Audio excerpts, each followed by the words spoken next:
Hi, this is Diane from Diane's Corner. I thought we'd take a little different hiking adventure today. I'm inserting a little bit more expanding on Glenn Owen family from yesterday. I didn't quite get into the background of how the Owen family came to this area. So the Owen name is actually comes from Wales, and it's generations back that they came to the United States. The Owen family came back like in the 1600s. That's how far back it goes. There were some of them that fought in the Revolutionary War and the Civil War.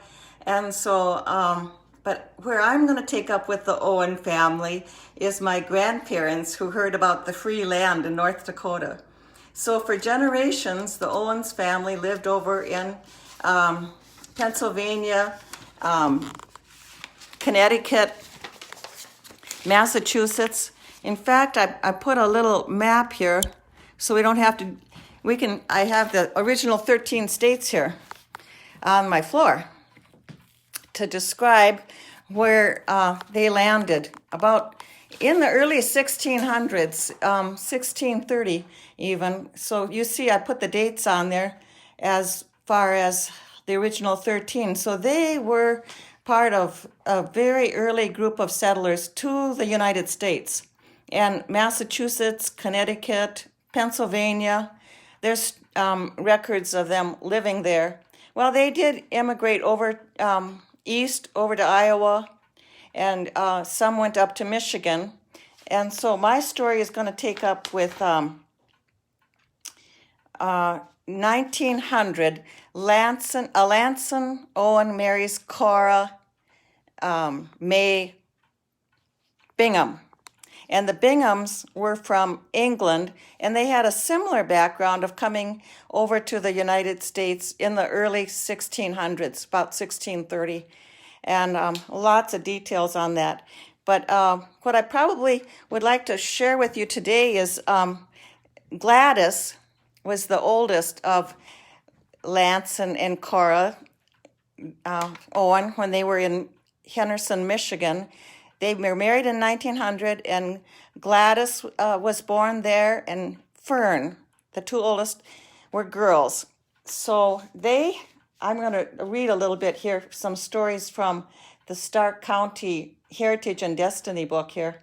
It says, in the early 1900s, all the homestead land in Michigan had been filed on and approved. So everything was pretty much taken. And then Alanson and Cora Owen heard about this bumper wheat crop being raised by Cora's uncle, Jake Bingham, in Bottineau County, North Dakota.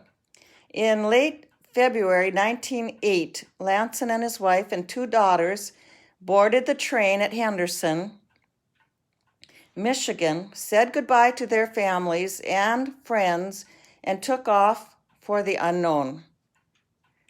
And they arrived at Bottineau in March 1908 and remained with Cora's uncle Jake until the spring seeding was finished. Then Lant, they call him Lant, that was kind of a nickname, Lant, had never experienced anything like this. The great wide open fields being seeded with 4 horses on the wide drills, great steam engines were breaking the sod with wide rows of plow, shares turning the black earth up to be worked into seed beds. He stayed and helped get all the crops in, then leaving Cora, Gladys, and Fern in Gardenia for the summer. Lant took off with his team of horses. There were bays, Mike and Flora. And he drove down across the state until he came to an appealing spot just north of South Hart. And he did file his claim in Dickinson, and they did have some neighbors, Will and Bob Thornton.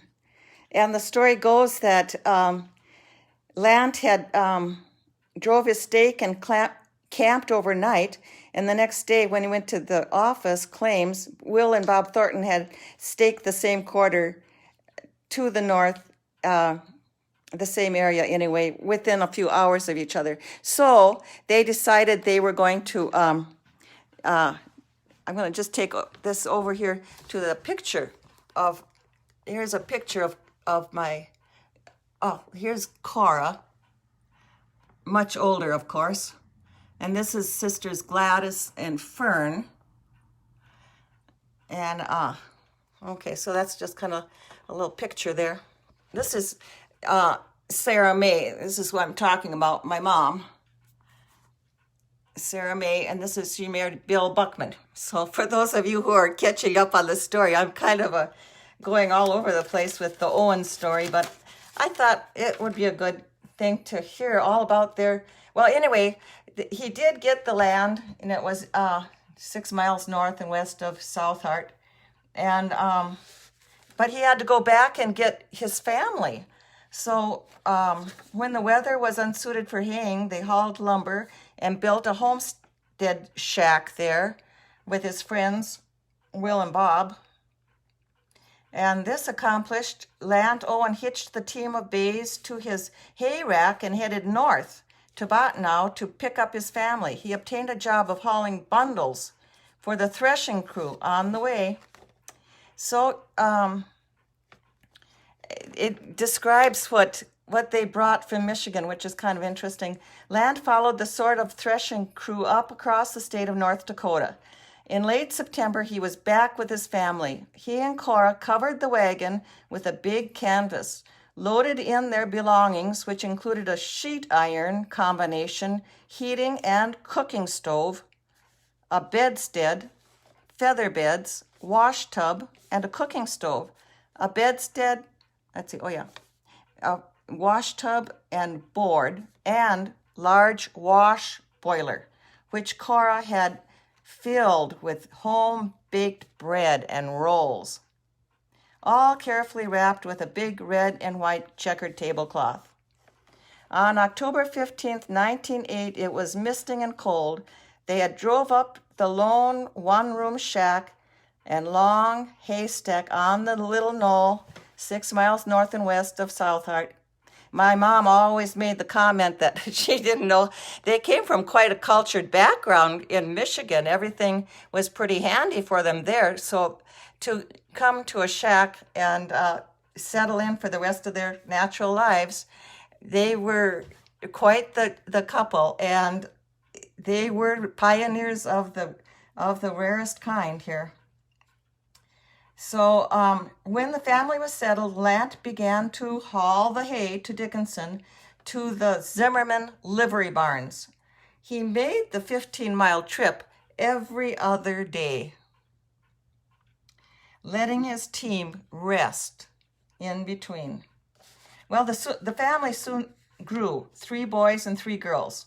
So it was Gladys and Fern, and then John and Glenn, and Lou, and Sarah May. And they were very interested in school and education, and at that time, they were just having such struggles keeping teachers that would want to stay. That they would hire a teacher, and then that teacher would leave at Christmas vacation. This happened over and over again, so I can see why Gladys became a teacher, Fern became a teacher, and so did my Uncle Lou. He also became a teacher. But one of my mom's stories was 1929, so she was born in 1919. 1929, her mom and her took a train ride up to Michigan to visit Grandma Cora's ailing parents. And when they came back, the boys had built a big barn, and so began, now mind you, Sarah May is 10 years old, began the barn dances. They hired a band from Dickinson called the Eggers, and they would, Saturday they would clean that barn up and have a big barn dance, and I think a lot of people are familiar with those barn dances. By the way, this is my Grandma Cora right here. At about the age she got married, about 18 or 19. And this is her sister Arvilla, and her and that would be a brother, Phil. And this is a sister, Ella, and she died very early in life, so we don't know too much about her.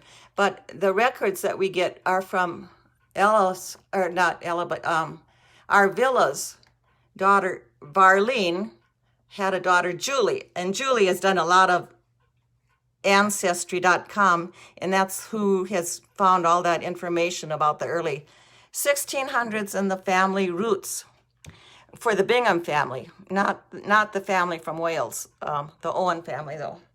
So anyway, they had a family of 6 children, and the oldest was Gladys and Fern, and then it was John, and then it was Glenn, then it was Lou, and then it was Sarah May. So now you've got the whole family history of how Glenn happened to come to Belfield and marry Helen Schmidt and have that elevator house. Let's see.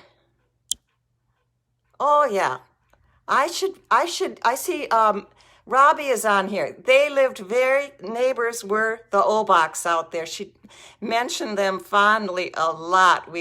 They would take rides, and the Bruni, the Bruni family were neighbors also to the Owen family. So thank you so much for joining me on this hike. It's a little different adventure, but we made it from Wales to America to Michigan to our homestead near Zenith, North Dakota. Have a good day. Bye now.